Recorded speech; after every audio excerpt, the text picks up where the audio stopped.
നമസ്കാരം. പശ്ചിമേഷ്യയിൽ യുദ്ധഭീതി പടരുന്നതിനിടെ സമാധാനത്തിന്റെ വെള്ളരിപ്രാവാകാൻ പാകിസ്ഥാൻ നടത്തുന്ന നീക്കങ്ങളെ ലോകരാജ്യങ്ങൾ കടുത്ത സംശയദൃഷ്ടിയോടെയാണ് വീക്ഷിക്കുന്നത്.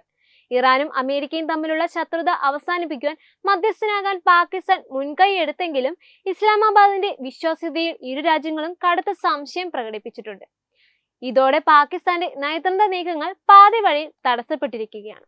ആഗോളതലത്തിൽ ഇന്ധനം വളം വിതരണത്തെ ബാധിച്ച ഈ സംഘർഷം 4ാം വാരത്തിലേക്ക് കടക്കുമ്പോഴാണ് ഈജിപ്ത്, സൗദി അറേബ്യ, തുർക്കി എന്നീ രാജ്യങ്ങൾക്കൊപ്പം ചേർന്ന് പാകിസ്ഥാൻ സ്റ്റെപ്പ് എന്ന പേരിൽ മധ്യസ്ഥ ശ്രമം ആരംഭിച്ചത്.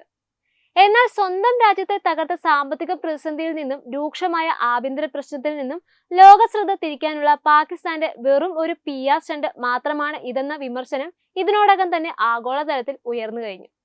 US പ്രസിഡന്റ് ഡൊണാൾഡ് ട്രംപുമായി പാക് സൈനിക മേധാവി അസീം മുനീർ സംസാരിച്ചതിന് പിന്നാലെ പാകിസ്ഥാൻ പ്രധാനമന്ത്രി ഷെഹ്ബാസ് ഷെരീഫ് ഇറാൻ പ്രസിഡന്റുമായും ചർച്ച നടത്തിയിരുന്നു. ഇസ്ലാമാബാദിൽ വെച്ച് അമേരിക്കൻ പ്രതിനിധികളായ JD വാന്, ജെറാൾഡ് കുഷ്നർ എന്നിവരുമായി ഇറാൻ ഔദ്യോഗിക കൂടിക്കാഴ്ച നടത്തുന്നതായിരുന്നു പാകിസ്ഥാൻ മാധ്യമങ്ങൾ വൻതോതിൽ പ്രചരിപ്പിച്ചത്. എന്നാൽ ഇത്തരം അഭ്യൂഹങ്ങളെ പൂർണ്ണമായും തള്ളിക്കളഞ്ഞ വൈറ്റ് ഹൌസ് വക്താവ് കരോലിൻ ലീവിറ്റ് ഔദ്യോഗിക സ്ഥിരീകരണമില്ലാതെ ഇത്തരം വാർത്തകൾ വിശ്വസിക്കരുതെന്ന് ലോകത്തോട് കടുത്ത മുന്നറിയിപ്പും നൽകിയിട്ടുണ്ട്. ഇതിന് പിന്നാലെ ട്രംപിന്റെ സമാധാന പ്രസ്താവനകൾ വെറും വിപണി തന്ത്രം മാത്രമാണെന്നും അമേരിക്കയുമായി യാതൊരുവിധ ചർച്ചകൾക്ക് ഇല്ലെന്നും ഇറാന്റെ പാർലമെന്റ് സ്പീക്കർ മുഹമ്മദ് ബാഗർ കൂടി വ്യക്തമാക്കിയതോടെ പാകിസ്ഥാന്റെ മധ്യസ്ഥ മോഹങ്ങൾ പാളിപ്പോയിരിക്കുകയാണ്. ഇതോടെ ഇസ്ലാമാബാദിന്റെ വാദങ്ങൾ അടിസ്ഥാനരഹിതമാണെന്ന് തെളിഞ്ഞു കഴിഞ്ഞു.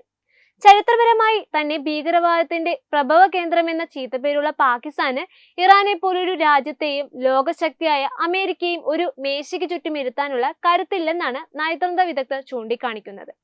ഫെബ്രുവരി 28-ന് തുടങ്ങിയ സൈനിക നടപടികൾക്ക് അന്ത്യം കുറിക്കുവാൻ പാകിസ്ഥാൻ നടത്തുന്ന അതിവേഗ നീക്കങ്ങൾ വാഷിംഗ്ടണിന്റെ പ്രീതി സമ്പാദിക്കാനുള്ള വെറും ഒരു തന്ത്രപ്പാട് മാത്രമാണെന്നും പലരും നിരീക്ഷിക്കുന്നുണ്ട്.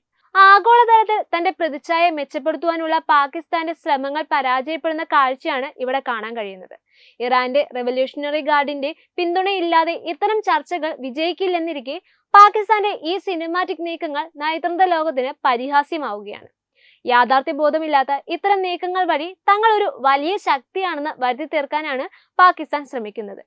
ചുരുക്കത്തിൽ ലോക സമാധാനത്തിന് വഴിയൊരുക്കുന്ന മധ്യസ്ഥനാകാൻ ശ്രമിക്കുന്ന പാകിസ്ഥാന്റെ കയ്യിൽ അതിനുള്ള പക്വതയോ നയതന്ത്ര ശേഷിയോ ഇല്ലെന്നതാണ് നിലവിലെ സാഹചര്യം വ്യക്തമാക്കുന്നത്. ന്യൂസ് ഡെസ്ക് തത്തുമൈ ന്യൂസ്. HIV അണുബാധ സന്തോഷപൂർണമായ ഒരു ജീവിതത്തിന് തടസ്സമല്ല. HIV അണുബാധയ്ക്ക് ഫലപ്രദമായ ചികിത്സ ഇന്ന് ലഭ്യമാണ്. ഇതിന് യഥാസമയം അണുബാധ കണ്ടെത്തുന്നതും കാലേക്കൂട്ടി ചികിത്സ നടത്തേണ്ടതും അത്യാവശ്യമാണ്. സൗജന്യമായ ചികിത്സയും മാർഗനിർദ്ദേശങ്ങളും സർക്കാർ ആശുപത്രികളിലെ ART അഥവാ ഉഷസ് കേന്ദ്രങ്ങളിൽ ലഭ്യമാണ്. ആരോഗ്യ സംരക്ഷണം ഓരോരുത്തരുടെയും ഉത്തരവാദിത്തമാണ്.